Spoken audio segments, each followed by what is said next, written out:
All right, we are recording. It's recording, everyone. Be cool. Be cool, everyone. Pretend. Hello, sweet viewers, and welcome to this exciting episode of the 6DOF Reviews Podcast. And boy, oh boy, do we have a treat for you. Not only is the usual Omar Camel here with us today. Good day, Omar. How are you? I'm No one great. cares. Shut up. We've got Doc, everybody. It's fucking Doc, everybody. Look. I know. Well, it's lovely to be here. Doc, welcome. Welcome. It's so much more interesting for our viewer to see your sweet visage compared to our own. So exciting times for everybody. We've finally got the whole gang here. The whole band is together. Ooh, At last. Is that foreshadowing? No. So welcome, everybody. Welcome to this episode. And what a great time to be a VR nerd. Games are coming left. Games are coming right. They're coming up. They're coming down. They are swooping in out of nowhere on capes of mythological proportions. They are grappling from left to right. Games. So what games might we possibly be talking about? Well, there's quite a few releases that are coming out today. And guess what, viewers? We're not talking about any of them. No, we're not. Because last week, I was on holiday. Doc had the lurgy. And Omar patiently waited for us, but we didn't turn up. So we are going to go back in time, ever so slightly, and talk about a few releases from last week. Then, because we are honored with the wonderful presence of the Doctor, we're going to fling over to a new segment that I'm making up on the spot called Doc's Corner. And Doc is going to tell us all about the wonderful world of emulation and other things as he sees fit. I think there was recently a game that came out this week that we've all now had a small chance to play. And you can hear Omar's full and voluptuous thoughts on it by clicking here. Go on. I dare you, Omar. Get it exactly where I'm pointing. I'll try. Here for his review. But I think we'll also talk about a man in spandex with pointy ears. Omar, what else is on the docket for us today? That's a really good question. You tell me. Well, I thought that I would tell you all my thoughts on Vendetta Forever. I intend to give you a full review with a score because I've played it a lot. I'm going to give you a small spoiler. It's good. I look too shiny when I come that close. I'm not doing that again. So Vendetta Forever we'll discuss. I think we're going to have a little bit of a chat, an impressions video style chat about band space.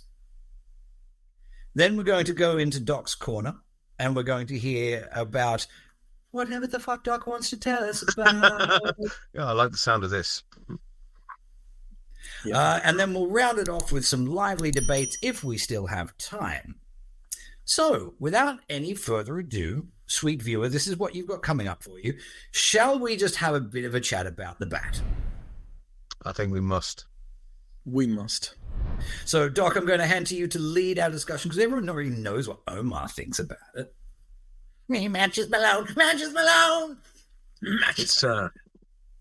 It's an interesting thing because obviously nobody was expecting it to be released that day, and we Omar had already apologized that we weren't going to be covering it on time for release, and then they released it anyway. I think Omar's gambit worked, so Meta worked overtime just to spite him and release Batman early. And I was very surprised. Just for context, I have played about 20 minutes of Batman Arkham Shadow, but I have seen a couple of hours of it, at least 2 or 3 hours of it, because I haven't been able to get my son off it, but he has had the good grace to cast it for me while he's been playing. So my experience of Batman is largely my son saying, "You've got to play this. This is amazing." And I have while to say, hogging it. it looks very impressive.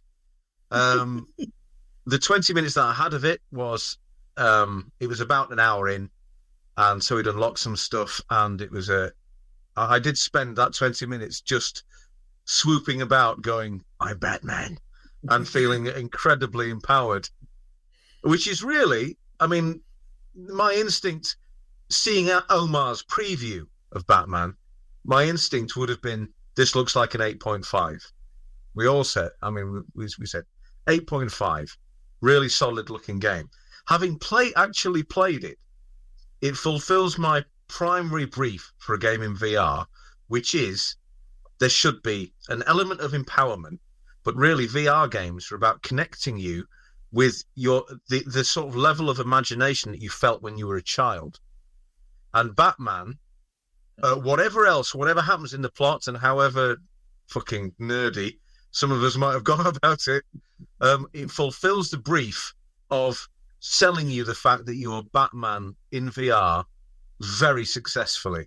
And it does it with a minimum of that kind of gap that you have to usually inhabit, which is, oh, I'm Batman, oh, but my hand's clipping through the scenery, oh, I'm Batman, but I've gone for the Batarang and I've accidentally gassed myself, or, it doesn't do any of that stuff. I think largely it makes you feel like it like being, we're all, well, I'll speak for myself because I don't want to offend my colleagues here, but we're all above a certain age, and I think it would be quite difficult for us to assume the role of Batman in real life. And VR gives us the chance to feel what it might be like if we were like an extraordinarily rich billionaire, and with incredible fighting skills. Now, 1 out of 2 ain't bad, I know, but personally, I've never sort of gone hang gliding from a skyscraper, but I think it would feel something like it does in Batman VR. And I think it's really, really slick at the main. The big ticket attraction is, does it make you feel like Batman in VR? And the answer is completely and emphatically yes to that. So, and everything else, apparently, if you're a massive Batman nerd, it ticks all the boxes you could hope it will tick that way as well. So, but my 10-year-old who loves Batman, has read quite a few of the comics, has seen all of the films, won't really entertain anything other than the Tim Burton version when it boils down to it. But he absolutely adores it, and I'd love it for that. But the 20 minutes that I've been allowed to play certainly makes me feel, yes, I can see how this might score. Is it our highest? It's our highest review score on the channel ever, is it? Not really. Somebody actually said that on a Reddit comment on the review. He was like, he's seen all our reviews and he thinks this is the highest we ever scored. But I checked, and Asgard's Wrath scored the same. Asgard's Wrath 2, and Beat Saber and Tetris Effect. So oh yes, that's right. Yeah, 4 games have scored a 9.5. Well done, Doc. I'd forgotten. The only reason it's not 5 is because I asked Omar so many times back when the best game that ever been made was still alive. It was like, please, can I review Echo VR? It's like, it's a free game. We don't review free games. It's like, yes, but I'll give it a 9.5 and explain why it's the greatest game that's ever been made. And he's like, we don't do free games. But didn't I eventually say go ahead? Yeah, when they announced that they were going to shut it down, and I said, can I do a piece where I play? Hey, can I do a Requiem? You were like, fine. You know what? I just never did. This would be an excellent clickbait video for us. I think you should do on Pete saying the VR game they didn't want you to play, specifically meaning Omar. I think now we're only small fry as channels go, but I actually think Omar seems to be wielding an unbelievable amount of clout that he doesn't even realise about. He got Batman released early. He got Echo cancelled. Come on, Omar, what's your... The VR game Meta didn't want you to play. Literally. The VR game Meta took away from us. Yeah, something like that. There you go. That could be a good clickbaity title. Well, that was a nice little segue from Batman to Echo VR, and by way of Tetris Effect. I suppose so. I think it's really interesting. Admittedly, yesterday I was so tired that I wasn't making sense terribly much, but we did a little bit of a role reversal between us, sweet viewer, which you weren't party to. But I was the only member of the clan that was like, I could be more whelmed by this. I'm not necessarily saying that I'm whelmed, but I could be more whelmed. Despite you being tired and ranty, you were just whelmed. You were whelmed by Batman. Only whelmed. Only whelmed. Oh, were you overwhelmed? Were you under? I was only whelmed. And I don't know what it is, because I did it again today. I took a small amount of time to jump into it again today, because everybody, I didn't get the chance to play because I was away. I landed yesterday morning and I had to get the kids situated and go to work and then get the kids to bed. And then I finally got to beat Batman a week after everybody else did. And whelmed. I'm just whelmed. But I don't know what it was. And I did it again today. I keep wanting to walk up and caress the faces of the people.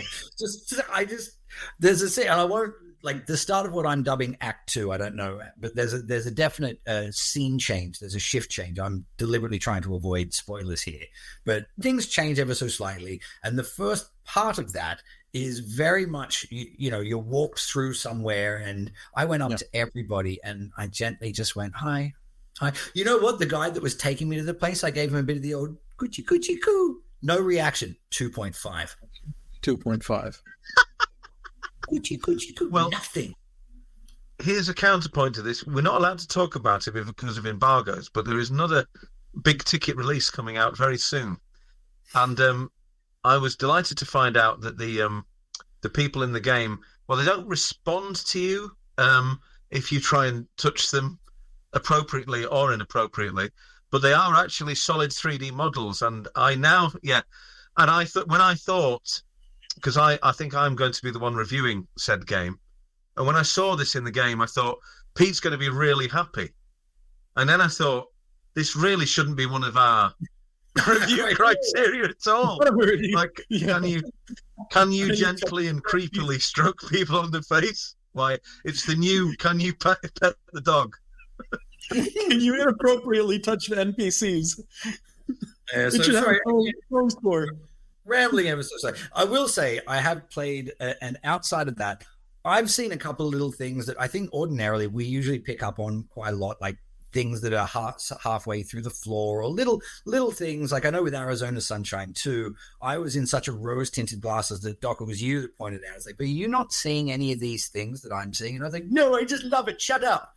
And I feel like this is my turn because I'm enjoying Batman. I really, really am. And I'm playing it and I'm really getting into it. But I am noticing every little thing. And I think from my point of view, I think it's because I had too much time running into it where I was watching everything, reading everything. Like I oversaturated myself to the point where I expected perfection. And now I'm looking at it being, well, that's not quite perfect. So I think generally speaking, though, it is, I think in time, when Doc, when your son lets you have it, and when my time allows me to play it, I think I'll probably come back and be like, actually, you know what? That was really good. That was really good. But for where I am now, I feel quite similar to how I did playing Assassin's Creed. I was like, yeah, this is good. What of it? Yeah. Wow. Man. But yeah, like my initial impression was like when I played the first couple of hours, I did notice, a few bugs that I mentioned in the impressions video and stuff, or like a couple of bugs that were kind of annoying. But I remember, I think I was talking to you guys and I remember saying maybe gut score around an 8.5, but really the longer I played it and the more of it I got, it just, the ratio between good and bad, it just, the good just kept going up and the bad was, where it was, a couple of bugs here and there, but it's just the good easily overwhelmed the bad for me. It's like the opposite of Into Black, where you kind of started there and went, yes. Yeah, it's kind of opposite in that sense. I would say my attitude to it is that it is actually technically and mathematically the opposite of Hitman 3 Reloaded. In terms of, it starts off and you think, oh god, and then okay, and then absolutely tanks. Oh god! The minute that you're given any kind of free rein whatsoever, and what I've seen of Batman, and obviously deferring to Omar's experience of it, is that it doesn't let you down at all. And that's No. No. there's a whole discussion to be had. Maybe today, maybe that's what we can visit in Doc's Corner. There's a whole discussion to be had here about VR and increasing the gap between what you might expect a game to do and what it actually does.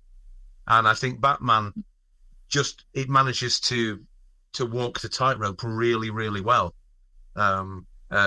But you're talking about what you expect from the game, having seen like the trailers or the name and the hype, or you're talking about what you expect from a game based on the first like hour, half hour, or something like that? Yeah, I think it's a question of what you expect a game to allow you to do, and it's something that I mentioned in my most scathing reviews of hyped material. It's all, I mean, I'll keep using Bone Lab as the poster boy for something which deserves a drubbing, is that it's easier to do the stuff in Bone Lab a lot of the time. It's easier to do it in real life.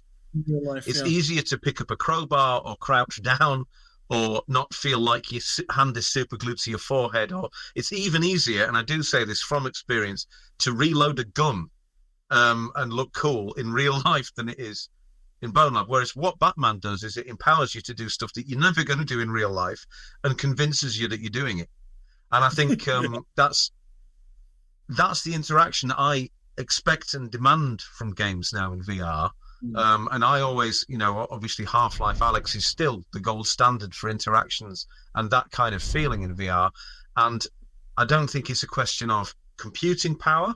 I think it's just a question of iteration and developers just knowing what people expect from VR. And I think Batman, it walks a line between this is going to be a lot of people's first VR game. And as such, it does set a bar. We're all used to a certain level of things that we might expect, but Batman definitely sets the bar for your first experience in VR and where we should be at for standard experiences. I'm hoping that in 6 months' time, a year's time, Batman's going to look a bit pony, and a bit old hat, because everyone realizes now that there is a standard that you have to get to. The same way that all platform games are compared against Mario, for example. There's a certain sort of thing that they nailed on the first rodeo, and everybody's sort of trying to chase the same thing. And that's what VR has so sadly been missing, particularly Meta Quest VR. There's loads of brilliant experiments. There's loads of stuff that feels good, but not great. And I think Batman, there's certain things like Asgard's Wrath and Assassin's Creed. They started to establish a baseline, and it doesn't have to be AAA.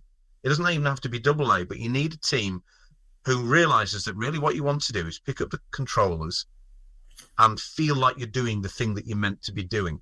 And I still can't believe how unattainable that is for a huge amount of releases. And so I think Batman's going to be really important, but there's a lot of things that are important, but they're not necessarily very good now in retrospect. But Batman, it kind of ticks all the boxes really, really well. And that's where it stands for me. Even only having played it a bit, I'm thinking, I loved Assassin's Creed, not completed it, but I thought, yes, that's Assassin's Creed in VR, thank you very much. I played Asgard's Wrath 2, and I thought, yes, this is fantastic. It's what people want. It's a long-form RPG. Batman is an extraordinarily good Arkham game, for better or worse, and in VR, and it's what you want from it. I don't think anybody's going to feel shortchanged, except Pete, because it's not, he's obviously got some fantasy of caressing people that I don't remember. And I beat people and then tell them it's okay. It's going to be okay. I think you really. He's all tuckered out. Don't worry, you're going to be fine. Daddy loves you. I think, and we probably need to move on a little bit, but one of the things I wanted to say that you hit right on the head at the end of that is it's a great Arkham game. And we said in, I think, the last episode, I don't really play flat games anymore. Like, since VR exploded my brain, I just can't. I don't get into it anymore.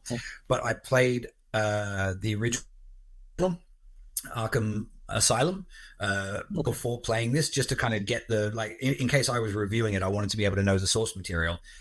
And the hour and a half or hour and 20 minutes that I've played, man, it feels like that game. It feels like an Arkham game. I think that is such a huge achievement, from ambience, Absolutely. from structure, mechanics, all of those things, the way the story is told. Yeah. I really was like, oh shit, they did it. Like, They this did is it. the VR version of They that did it. gameplay.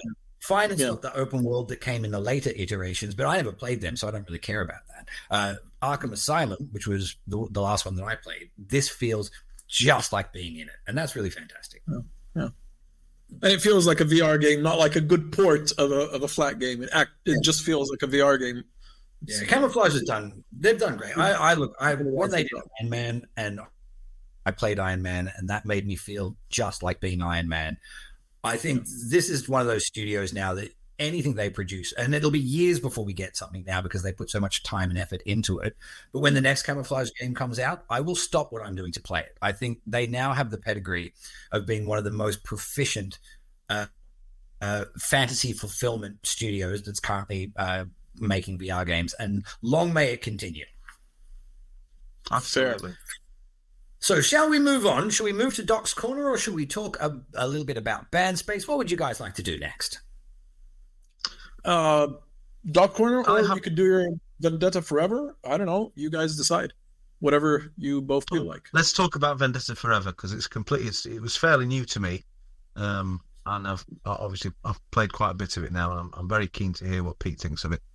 Very good. Well, I'm going to start the review with the end of the review. I love this game. I really, really do. So if you harken back to the first episode of our podcast, and Omar and I talked a little bit about what our personal preferences were, I mentioned that I have a proclivity towards quick session, pick up and play, sticky mechanics games. So it is no surprise that Vendetta Forever has grabbed me. Absolutely grabbed me. So for those who are unfamiliar with it, Vendetta Forever is the newest game from Endream Studio.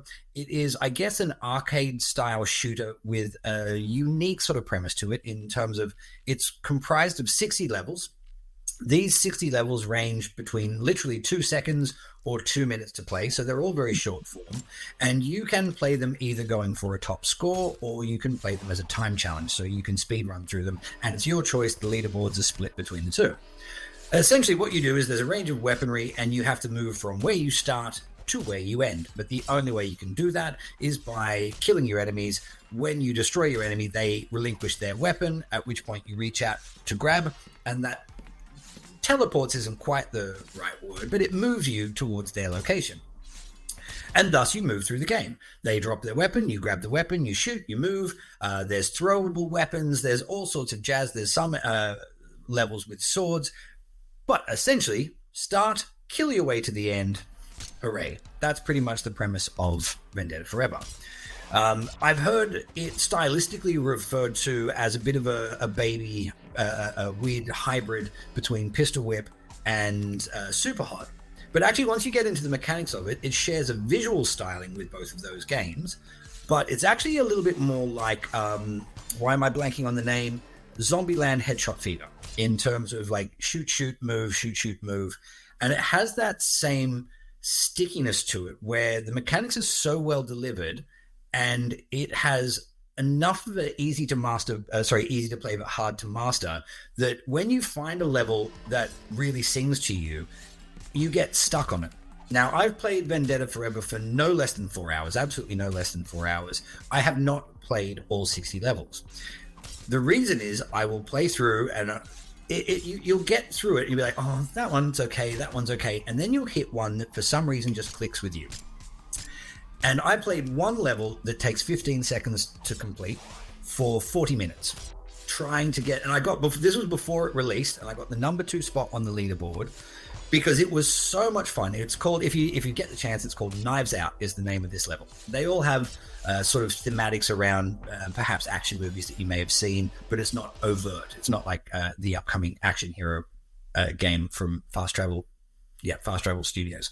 Anyway, this game is only throwing weapons, and the throwing mechanics are so, like, you've got just enough aim assist that you don't have to feel finicky with it, and it empowers you. Like Doc was saying before about Batman, you just go in like, boom, boom, boom, boom, boom, boom, boom, and I'm doing moves and grabbing different weapons, and for 40 minutes I played that 15-second loop over and over again, and I felt fantastic the whole way through.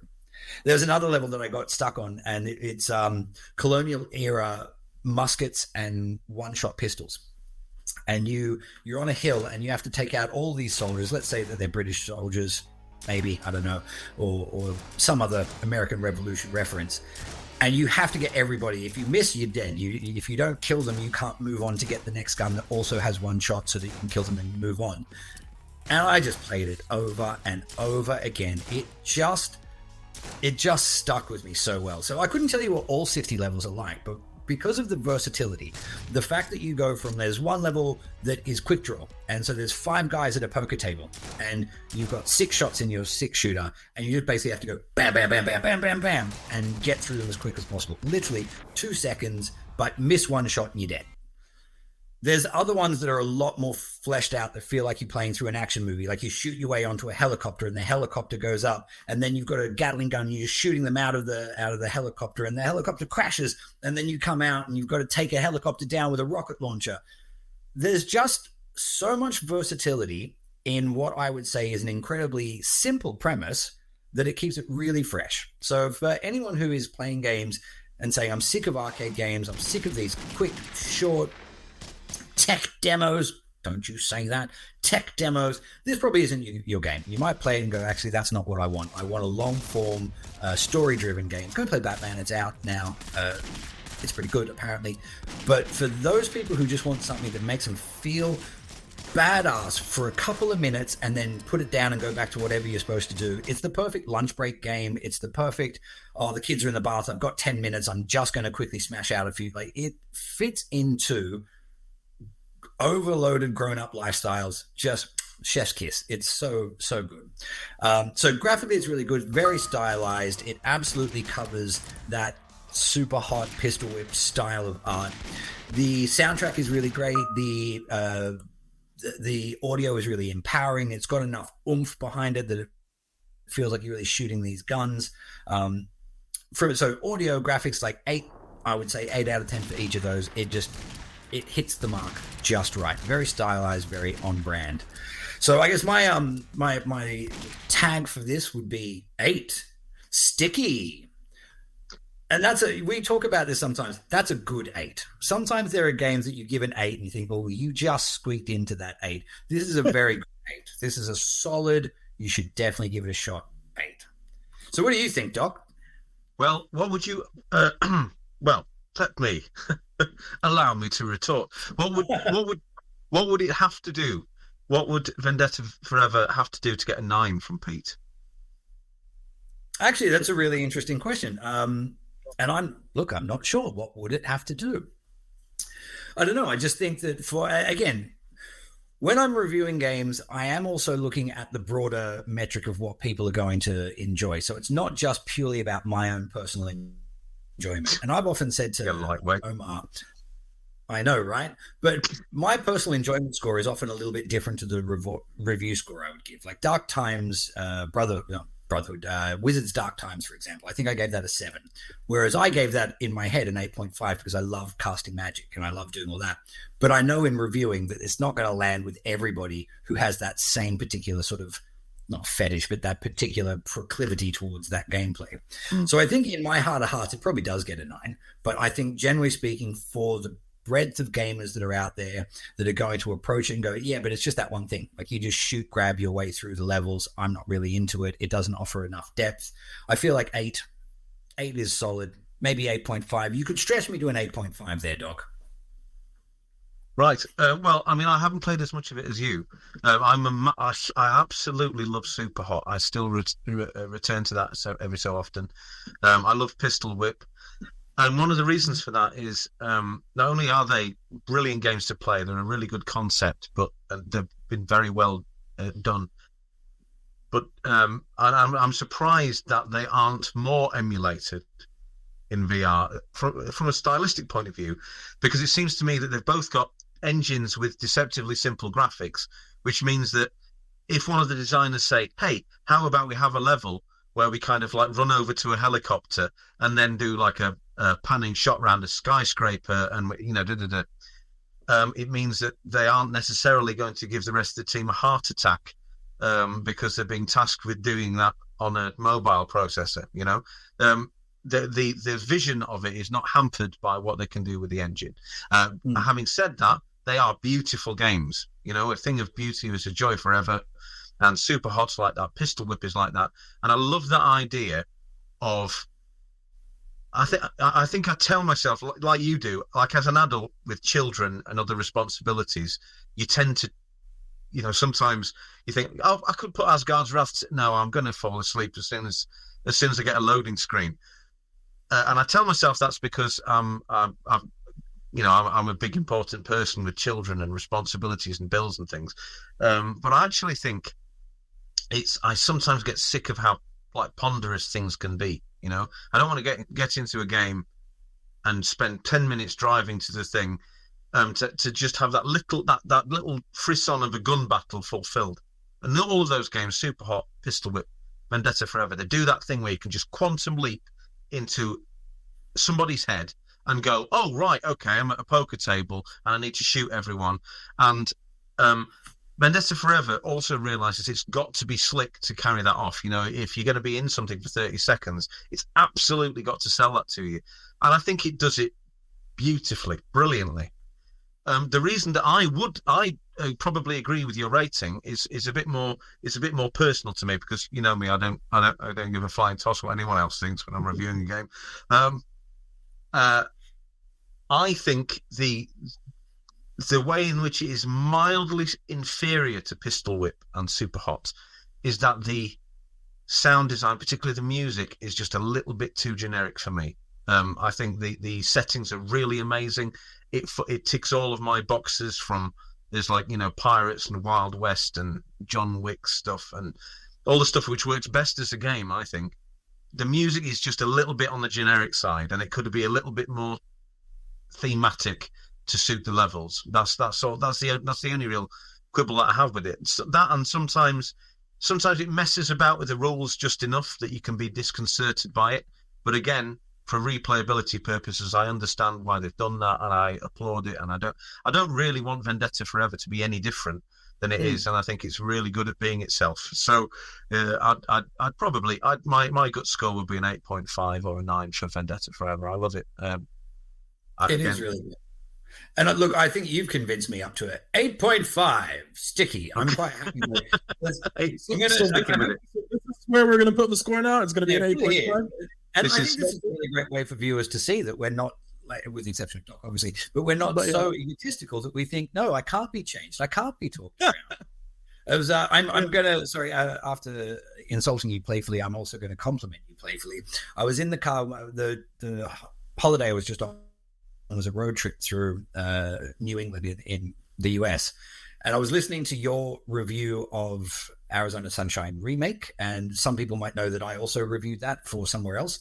And I sat there because I'd said to my wife, I know you guys don't care, but I'm stuck in this car with you guys forever. Do you mind if I listen to something for me? And I was listening to Doc's review, and I paused it at the 3/4 mark. I was like, fuck, he writes so much better than I do. This is so annoying. So going into this and being like, okay, Vendetta Forever, the way you just described what it does so successfully and why it really achieves what it does, like, well said. I'm happy to be talked up on that score, because you're right. It does all those things, that quantum leaping you into that just exact time and moment with no context. There's no story. Oh, it has no context at all. Yeah.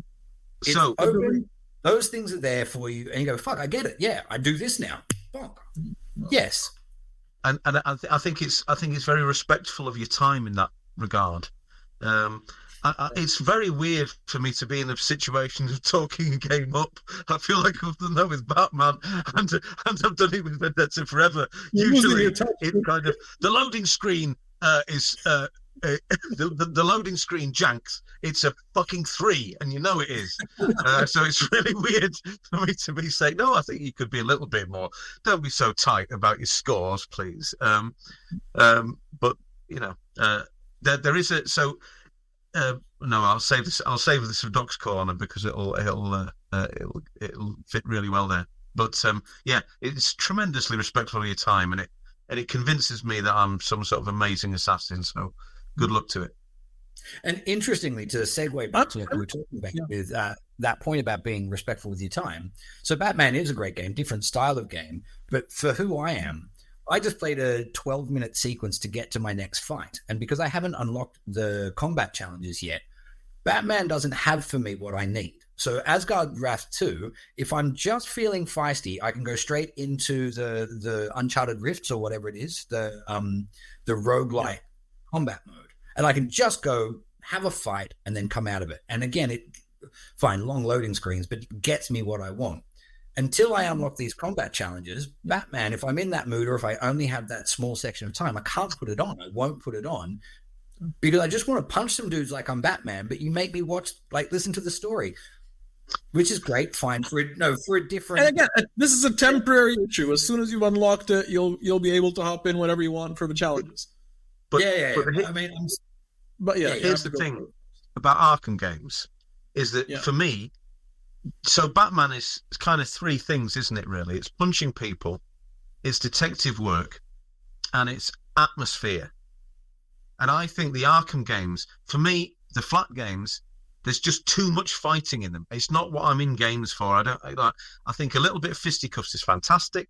And that goes for real life as well. But as well with the Predator sequences and the Predator challenges. So that it's not just the punching and the detective work. You've also got stealth sort of. I would put stealth in the atmosphere bracket because that's what you're doing. You're building atmosphere, yeah.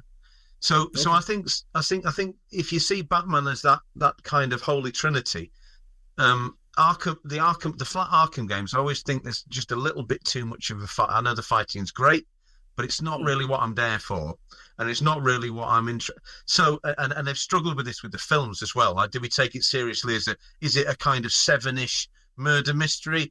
Is it a just things blowing up and the Batmobile looking cool, or is it terrifying people from the shadows? We'll try and do all three in different amounts and see what happens. Arkham Shadow is the first game I played. Time I played or seen, I should say, a Batman game where I feel like they've got that balance kind of pretty much right. So it's interesting that, again, Pete wants to stroke people and beat people up, and as such, he'd probably mark it down. But I'm thinking, it's. I do think that it was sort of good. I think it was sort of vital. I think it was vital to space out the fighting a little more in the VR game in Shadow than in the flat games, because you could fight all day with the flat games and it's not gonna kill you. You're not gonna have a heart attack dying of sweat or whatever. But with Arkham Shadow, when you're having big fights with a lot of people, I get a workout out of it. I literally do. Like, if I play that game for more than an hour, I'm sweating my ass off at the end of it. I said something in the review about I looked at my move stats and I was burning 550 calories just playing that game for an hour and a half. And so if you had fighting all the time in Arkham Shadow, it just would have been exhausting. It's good that they have the pace broken down, between the calm stuff and the talks and the narrative and the stealth stuff, and then you get into a big fight. I think it breaks it up pretty well. I think it was far more necessary to dole out the fighting in smaller doses in VR than it would have been maybe for the pancake games. Yeah, you've accidentally gone back onto Batman again. A game that we've gone on to Batman. Let's move on. No, but I'm not ready to move on because I think Doc's right about his triangle and he's wrong about the delivery. Ooh, spicy. I'm wrong about what? The delivery that Shadow has managed to get right, or have they got it right? The puzzles, the detective work, I find insulting. Never hand holding. That is my probably my biggest gripe with Batman so far, is the puzzle solving, the detective work is tap this, and then glowing in yellow over there will be the answer to your problem. Yeah. And if you take 20 seconds to find it, Batman goes, I wonder if I should look in that corner over there. Oh, okay, there it is. Yeah. There was one puzzle where you find 4 numbers, right? As you walk around the room, and you find the 4 numbers. One is a 2-digit number. And I'm like, oh, cool. All right, I've worked it out. So it must be I'm trying to crack a code, a 4-digit code. And I go back over, and the last piece of the puzzle is the sequence that you're supposed to put it in, and it's there. And because I took too long, on the screen it just comes up, the code is, and it solved the fucking puzzle for me. Yeah, Right. yeah. And I was like, Okay. I was gonna get there. I'm Batman.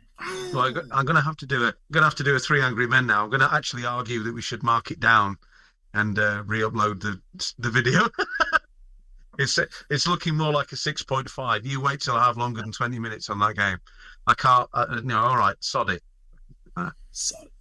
That one really irritated me. And the thing is, I don't like puzzle games terribly much. I'm a simple man, simple taste. I don't mind that they were quite simple puzzles, but that puzzle was based in such a way that I was absolutely like, it was at my level. I was quite competent of working it out. And then it was like, the answer is this. I actually would argue, Pete, that I think context is everything in terms of you liking or not liking puzzles, and the likes of Super Hot and Vendetta Forever, they're combat puzzles. That's what they are. You're looking at the most the most time effective way of killing a load of guys in the room. So it is a puzzle. It's a lot more stylish than the having to work out numbers. I mean, there was a bit, the bit that I helped Marlo, my son, with on Arkham Shadow, was a sequence of 4 numbers, and you had to work out what the middle one was. I think it was for a collectible rather than anything that was structural in the game. But I did that, and it was a little bit like a puzzle from school. And I remember thinking, so I'm crouched in the vent doing a maths puzzle. Maybe not the most Batman thing I've ever done. That was Carry the one. That was an exception. Actually, yeah, it's sounding more like a 6 all the time now. Fuck Batman. The thing is, I absolutely loved the puzzles in Asgard's Wrath 2. Like, Asgard's Wrath 2, for me, I hate RPG games.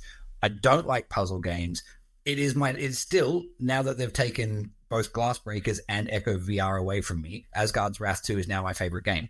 Like, way to win by default. I was number 3, but now I've won.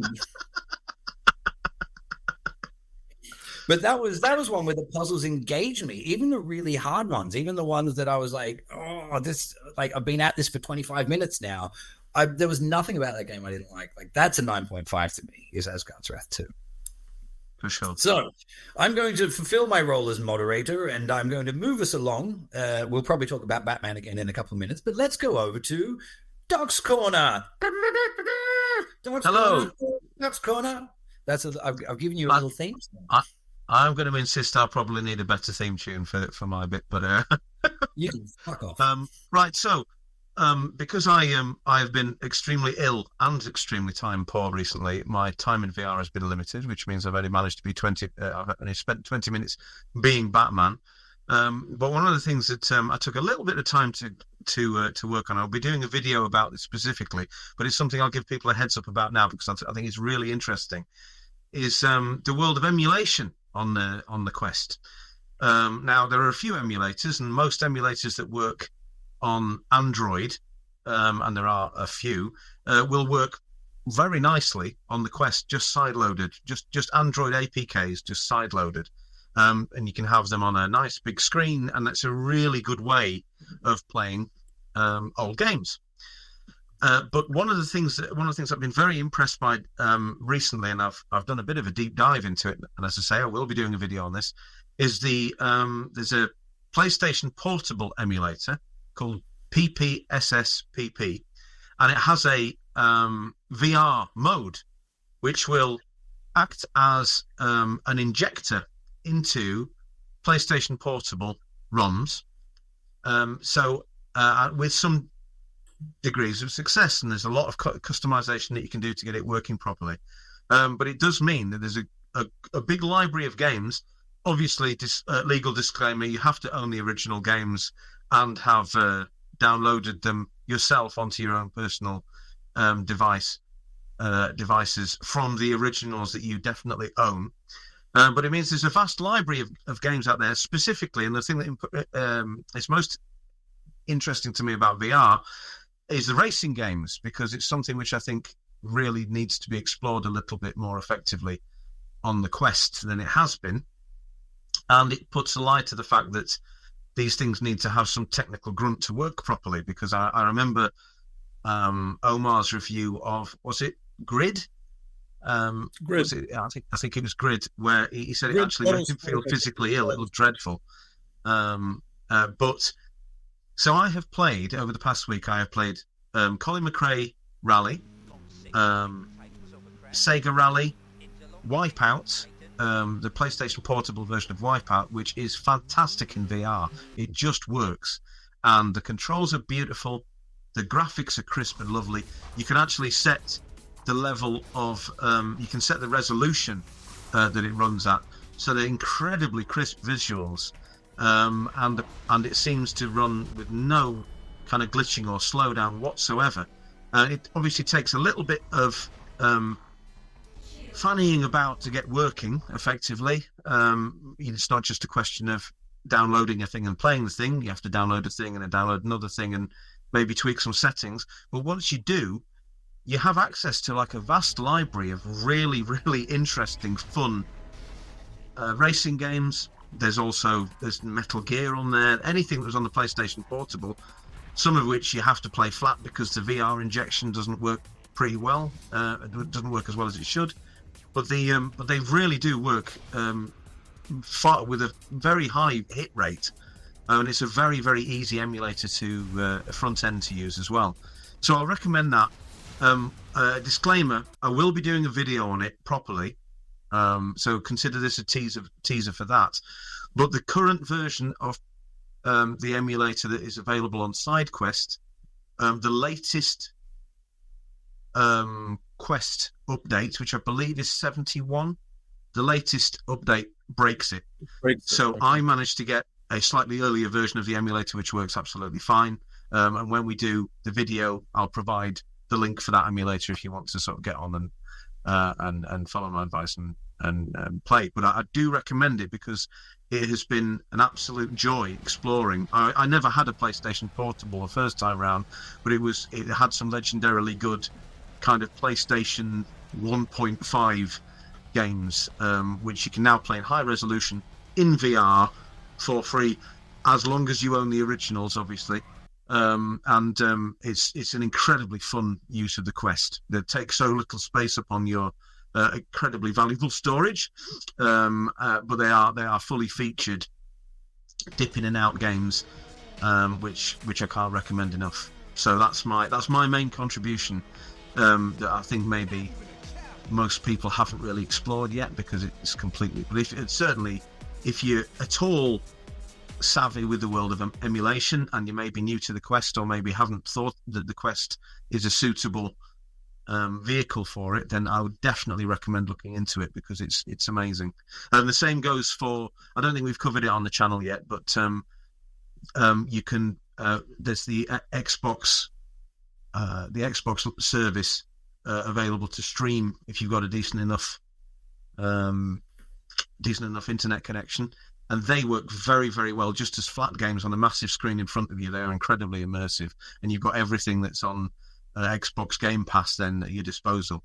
And that's all you need to do is own an Xbox pad, and you've got this vast library of games to enjoy. They are 2D; none of those work in VR, but it is a superb reason to own a Quest because you can sit and have a cinema-sized screen playing Xbox One and a lot of PC games as well.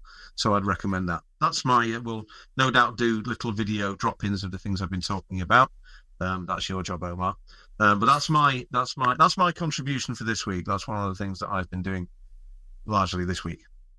I mean, that's such a great. The emulation sounds really great as well. But just that last point you made around the Xbox Game Pass, we did that. I got it free I upgraded my internet package a year and a bit ago, and it came with a 12-month subscription to Game Pass. And again, I can't state enough how little I enjoy flat games anymore. It sucks because I used to be such an avid gamer, but my kids really liked it. But then what you end up with, and I can imagine, like my kids are 7 and 10. My son, who's 7, he is going to be a gamer. He is definitely that is going to be a big part of his life throughout his life. I know this. And you're going to end up with this point where it's like, I remember growing up, we had the big TV in the lounge room and the god-awful little TV in the back room. And that's what I was allowed to have my Sega Master System hooked up to. And on a rare sleepover, I was allowed to bring it in and plug it into the big TV. this idea of like, well, you've got your Games Pass, you've got your controller, and now you've got your headset. Sit wherever you want in the house. Knock yourself out. You've got the big screen. There you go. That's bigger than our TV in our lounge room. Fill your boots, and then mum and dad can watch the news. We can still own the rest of that. You don't have cables running down the back of your TV or whatever it is, because most like wall-mounted TVs. I think it's a fantastic use case. Fantastic use case for fancy goggles. Absolutely. You didn't feel a lot of latency when you're playing the Xbox games? Controller latency? I have to say, I'm a good person to answer this because my internet connection is legendarily terrible. And it's a lot of people will say it's better with single player games than it is multiplayer games, but Marlo plays a lot of Fortnite on there, and he's able to win Fortnite matches on our crap net connection playing Fortnite streamed on the Quest. Okay. And I must say this as well. As we head into the land of AAA games materializing on the Quest, obviously Batman is a Quest 3 exclusive.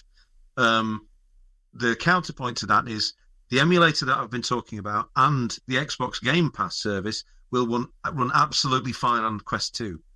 With no, apart from the usual caveats about lenses being slightly better or whatever, there's no noticeable drop in quality between those systems. So that's another thing. It's you can own a Quest 2. You can go out and buy a Quest 2 today, and you're still getting an immense amount of value for your money, I think, and it's still worth getting one. In fact, for the purposes of a lot of PC VR, I tend to wear my Quest 2 when using it with PC VR because it's lighter, it's simply more comfortable to wear, and I don't have the problems charging it that I have with Quest 3.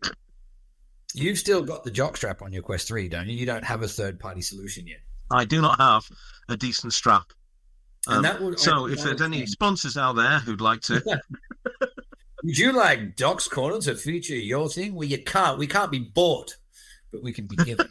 No, we can't be bought. I mean, I don't promise to give anything a favourable review, but I could be at least more comfortable whilst dissing things. That's really one of the only ambitions I have left. Well, I mean, fair reviews. The Bobo head strap, and like I don't think I can put my Quest 2 on anymore. And I had that kitted out. I had like a really nice. It was the Geek VR head strap for that with the hot swap battery, and I had I forget the brand of it, but like the plush, cushiony, poo leather. Like it was as comfy as you could make a Quest 2. And now I put it on when I play Monkey Do with my daughter and I let her have the Quest 3. Like, why is this on my head? I don't like this. I love the Quest 3 now. Oh. Well, gents, we are narrowing in towards the end of our time. I think an impressions piece around band space is maybe on the cards within our time frames before we sign out. And then we do one of the things that we haven't done, which we said in episode 1 we were going to do, is have a bit of a run through the comments that we've been receiving and saying hello to all of our people, because we don't do this live. We can't interact with people. And this is our way of appreciating the people who are making this possible. So maybe we can fit that in as well. But then I will have to leave. Otherwise, my daughter will miss her drum lessons and never become a famous rock star. And I will have to work until I'm 70. And I'm not doing that for you two. So, nice segue into band space. Talk about drum lessons. Omar, should I give my daughter band space and save myself 20 quid a week on drum lessons? Do you think that's going to work? No.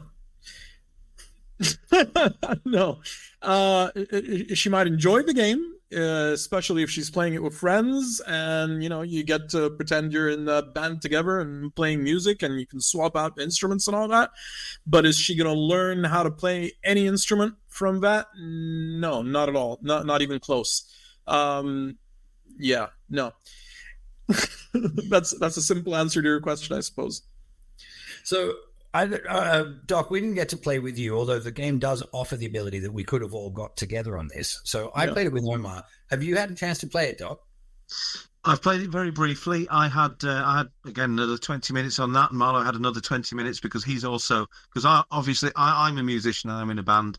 Marlo also he'll get up on stage. He knows what the deal is, and he was very dismissive about, as I was, about the choice of music on offer, which it's more of a game breaker than people tend to cover in reviews, I think, and it's certainly the thing that stops me playing Beat Saber more, for example, is that most of the music is not to my taste.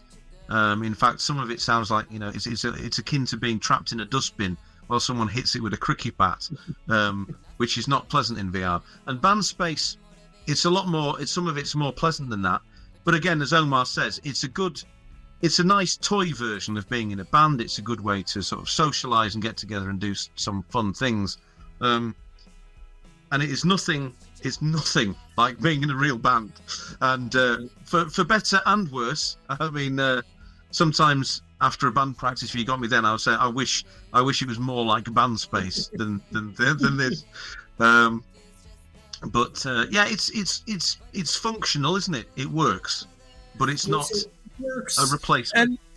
And if you're playing guitar, it's kind of fun. I found guitar to be the most fun because they've got for the different instruments, you've got the guitar, the bass, the keyboard, and the drums, and they've got the gameplay mechanics sort of mapped differently depending on which of those you're playing. I guess the bass and the guitar are kind of close, but with the guitar it's a little more granular.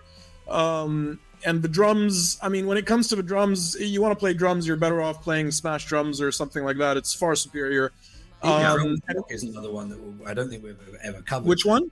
Drums Rock. It's a really Drums Rock. One. Yeah, those are better.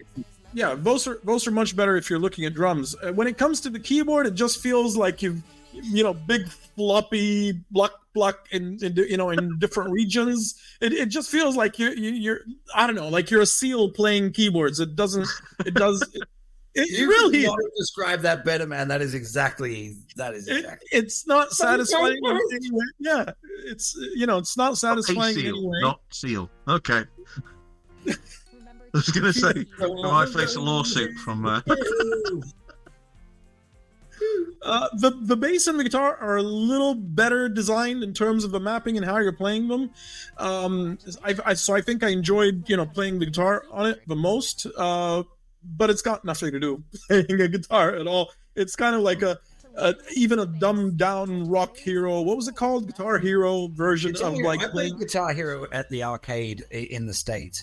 And actually, to be honest with you, I was playing it on medium difficulty on a couple of songs.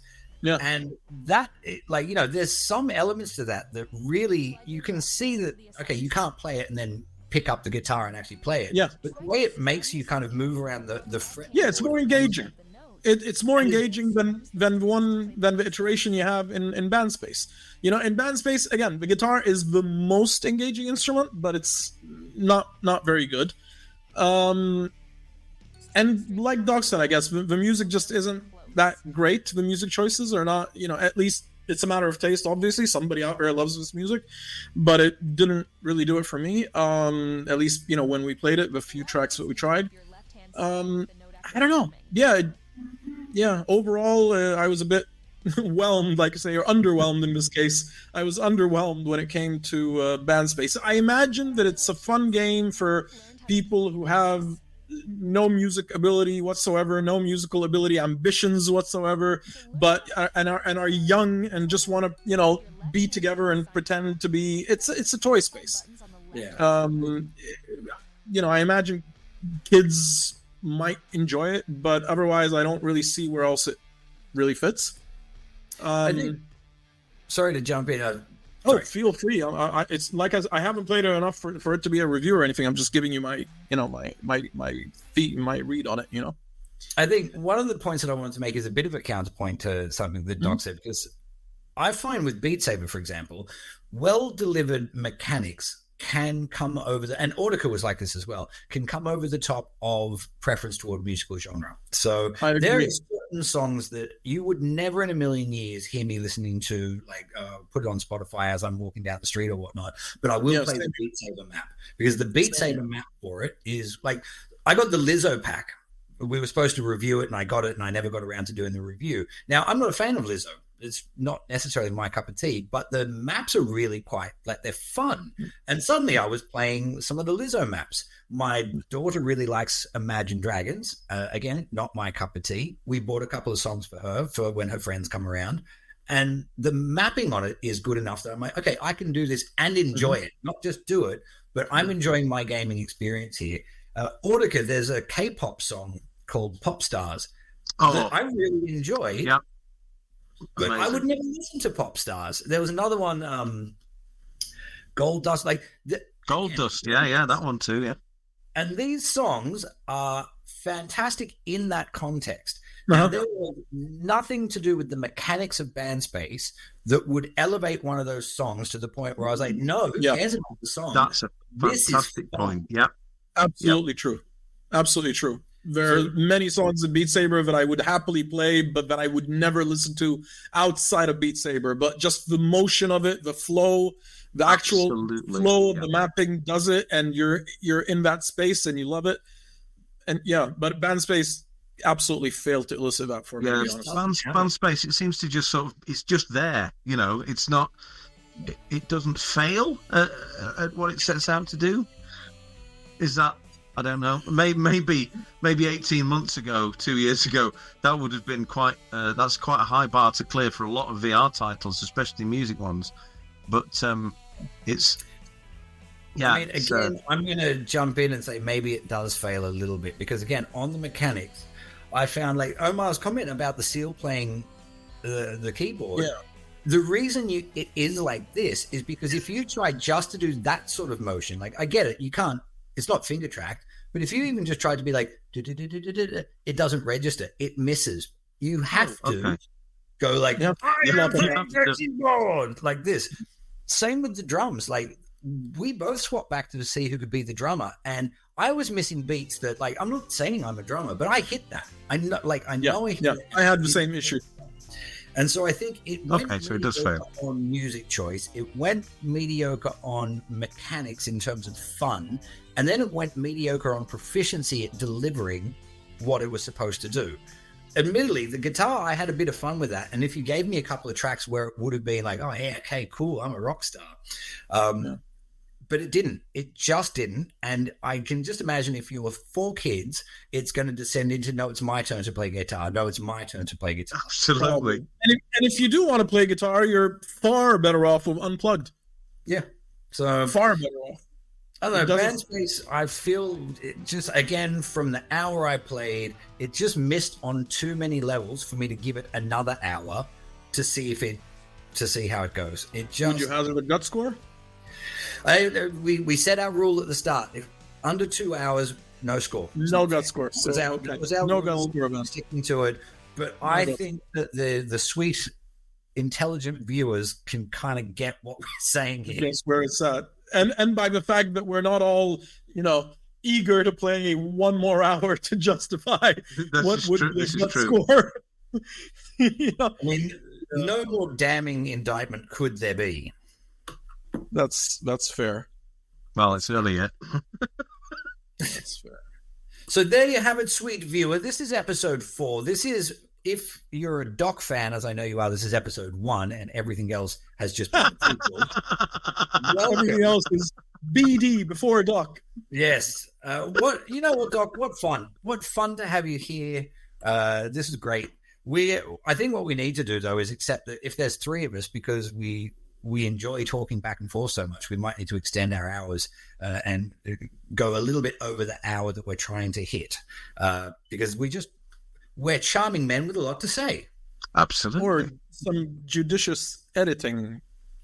Yeah, you'll have to trim it down a little bit. I'll try. Now, I don't have the comments from the previous episode up, but I do want to say a little hello to Black Market Honey, who has been popping in on all of our videos recently and leaving some really fantastic comments. So, mad shout out to you. Thank you. Keep going. Or, as always, Stuart Burns, I'm going to say hello to you on I think if there was a prize that could be given to somebody, you're the honorary member of the team, Stuart. Welcome. We could adopt the old 70s Marvel thing and offer no prizes. No, of course. Do you guys One hear? Do you guys hear? Are you familiar with the no prize, or am I in geek zone here? No, You're in no. It's I mean, you're the biggest nerd on the team, but yeah, even I've But heard of that. you've heard of it. There you go. You've heard of it, Pete? No, I have no idea what you're talking about. So basically, what Marvel Comics did in the 70s and 80s is if you wrote in and if you wrote a letter in and you spotted a continuity problem or a logical problem or a plot hole in some of the stories in one of the comics, then Stan Lee would offer you a no prize. You would be awarded a no prize. And a no prize is exactly what it sounds like. There was nothing. You got nothing, but you were awarded a no prize, so you felt Stan that Lee you'd knows been my awarded. name. Stan Lee knows my name. You know, I'm sure So the you were- question on everybody's lips now, Omar, is: are you a record holder for the most amount of no prizes obtained by any single reader? No, no. Well- I never really nailed Marvel at all. I mean, decades of reading comics, and I never sent one letter. I'm very unresponsive. I am not like I'm not like the beautiful viewers who comment. I was a silent observer there. Not like the fantastic Corvorn, who joined us in the comments to big up both Light Brigade and In Death Unchained.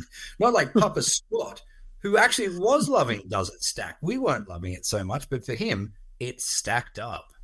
Not like Nick McMilleron, who also jumped in. Super McFluffy Pants, who wins best name. Did you say anything good there? Yes, you did. Super McFluffy Pants. You agreed with Omar, and you have a great name. Ativa ZT, loved my review of Maestro. I love your review of my review, Ativa ZT. Thank you. Thank you so much. Well delivered. Neil Clark. There's so many.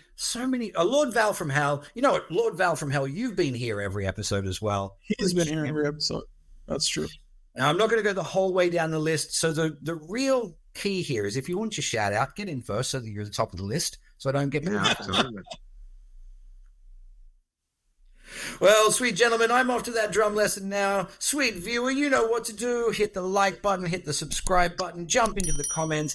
Tell Doc you don't care how sick he is. You demand his presence here every week.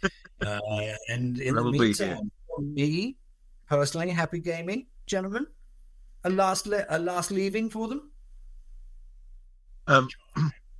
Thank you for being here. Thank you for being here. And away! Away we go.